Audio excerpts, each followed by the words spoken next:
It's 4 a.m. in a quiet Californian neighborhood. The world sleeps, except for one man caught on a doorbell camera, dragging something heavy across the pavement. The object is wrapped tightly in fabric. What that camera captured wasn't a bag of trash or old furniture. It was his wife. Her name was Sheylla Cabrera, and this chilling footage would later expose one of the most horrifying domestic crimes Lancaster had ever seen. Sheylla had come to the United States from Peru, full of hope. Like many immigrants, she dreamed of a better life. Safety, stability, and a future for her 3 young sons, aged 9, 6, and 4. At 33, she was living that dream, at least from the outside. Friends described her as pure light, hardworking, nurturing, endlessly kind, a devoted mother who never hesitated to help others and whose laughter could make a room feel warm again. Inside her small Lancaster apartment, she created a world filled with love and innocence for her children. But behind those walls, something dark was festering, something she hid behind that bright smile. Because the man she called her husband, 36-year-old Sheylla Cabrera Corno, wasn't the person the world thought he was. Behind closed doors, their marriage was a nightmare, one built on fear, control, and violence. Sheylla's mother, Helga Rosillo, living back in Peru, later revealed that the abuse had started long before the family moved to America. Sheylla had already filed reports of domestic violence back home, but the cycle of abuse followed her across borders. The distance didn't change him. The rage didn't stop. Helga recalled that Sheylla once confided how Sheylla had not only hit her, but had even slapped their youngest son, just 3 years old. The physical pain was unbearable, but the emotional toll was worse. For years, Sheylla stayed, trapped in a cage of fear, manipulation, and constant threats. Her friends in Lancaster could see it, the sadness in her eyes, the anxiety in her tone when she talked about home. But what could they do? Sheylla was stuck in a cruel dilemma. Stay and suffer, or leave and risk losing her children forever. Her closest friend, Elizabeth Russo, remembered Sheylla's fear vividly. She was terrified, she said. Every time she tried to talk about leaving, he'd threaten to take the kids away. That was her biggest fear. And so Sheylla endured. She worked, she smiled, she pretended, all while enduring years of silent torment. But by the summer of 2025, something inside her began to shift. The fear that once paralyzed her was replaced by something stronger, the need to protect her children. She realized that staying wasn't saving them anymore, it was destroying them. In early August 2025, Sheylla finally made her decision. She would leave. She spoke with her parents in Peru, her voice trembling but resolute. She told them she planned to file for divorce, take her boys, and start a new life away from Sheylla. Her mother remembers that last phone call clearly, the mix of hope and dread in her daughter's tone. Sheylla promised she would report her husband to the Lancaster police the next day. That conversation would be the last time her mother ever heard her voice. Inside their apartment, the air was thick with tension. Sheylla knew what was coming. His control was slipping, and with it, his identity. For years, his power came from fear, from making her believe she couldn't survive without him. But now, that power was crumbling. Friends later said they had seen the signs. Sheylla had grown quieter, more careful, like someone trying to move through a minefield. And then, suddenly, she was gone. On August 9th, Sheylla Cabrera was last seen alive inside her Lancaster apartment. By the next morning, something unthinkable had happened. While the exact details remain sealed in court documents, investigators pieced together a grim picture. Prosecutors believed that on August 10th, Sheylla killed Sheylla in that apartment, the same home where their children slept. The weapon a knife. It wasn't a spontaneous act of rage, it was methodical, calculated, final. Somewhere inside that apartment, 3 young boys lost their mother in silence. After the murder, Josimar went into cover-up mode. He wrapped Shella's body in a large piece of fabric, the same fabric that would later match what was seen in surveillance footage. Every move he made after that was cold, deliberate. He wasn't panicking, he was executing a plan. Around 2:40 a.m., a neighbor named Norbelv Marara, just returning from a night shift, noticed something strange. She saw Josimar outside, cleaning the trunk of his car, at nearly 3 in the morning. "I thought it was scary," she later said. "Nobody does that at that hour." She didn't know it then, but she was witnessing a murderer preparing to dispose of his wife's body. 2 hours later, the truth revealed itself in chilling detail. A Ring doorbell camera from a nearby unit captured footage that would later become the centerpiece of a murder investigation. In the grainy video, timestamped 4 a.m., a man can be seen dragging a large, heavy bundle wrapped tightly in fabric across the pavement. He struggled with it, pulling it toward his car. That man was Sheylla Cabrera. And inside that bundle was Sheylla. He loaded her body into the trunk and drove off into the darkness, heading north toward Angeles National Forest, a vast, mountainous wilderness known for its remote canyons and hidden ravines. There, in the silence of that forest, Josimar found a steep embankment. He stopped the car, pulled Shella's lifeless body from the trunk, and threw her over the edge, discarding her like nothing more than waste. Then, as if nothing had happened, he returned home, to the same apartment, to the same 3 children, and began crafting his lies. 2 days later, on August 12th, Shella's friends began to panic. She wasn't answering calls or messages, something completely out of character for her. Sheylla was devoted to her kids. She never vanished without explanation. Her friends called the Los Angeles County Sheriff's Department and filed a missing person report. When deputies arrived at the Cabrera apartment, Josimar acted confused, calm, cooperative, but his words? They didn't add up. He told one person that Sheylla had been taken by Immigration and Customs Enforcement, a calculated lie that might sound believable enough to buy him time.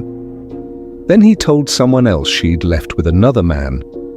And in yet another version, he claimed she'd been in an accident. 3 stories, none consistent, none true. Investigators immediately knew something was wrong. They began digging deeper, interviewing neighbors, checking surveillance footage, piecing together Sheylla's final days.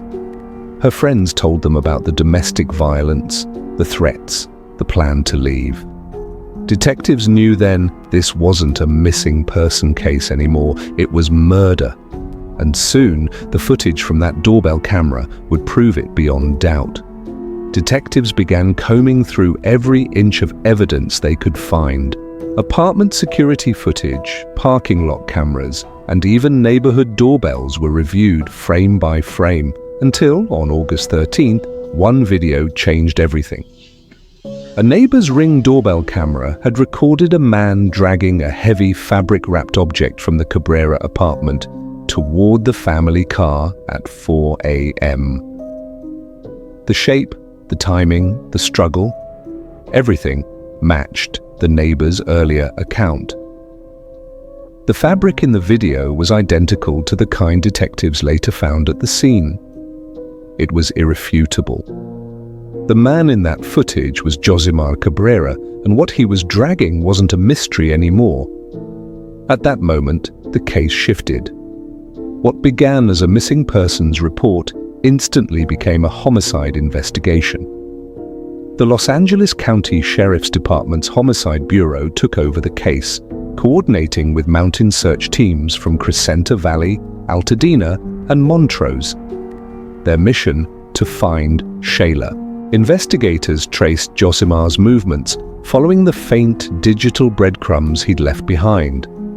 His phone had pinged in a remote stretch of Angeles National Forest, roughly an hour from Lancaster, a vast, unforgiving landscape covering over 700,000 acres of canyons and rugged cliffs. It wasn't the kind of place anyone stumbled into by accident. Search teams began scouring the area, rappelling down slopes and combing ravines with drones and dogs. The terrain was brutal, steep, rocky, and endless, but they refused to stop. Somewhere out there was the truth. Meanwhile, detectives were learning that Yozimar's story was falling apart fast. His explanations contradicted not only each other but also basic facts. How could Sheylla have been taken by immigration authorities, as he'd first claimed, when there was no record of her arrest or detention? How could she have left with another man when her car, phone, and all her belongings were still in the apartment? The lies were unraveling, and behind every one of them, investigators saw one constant: an attempt to buy time. But time was running out.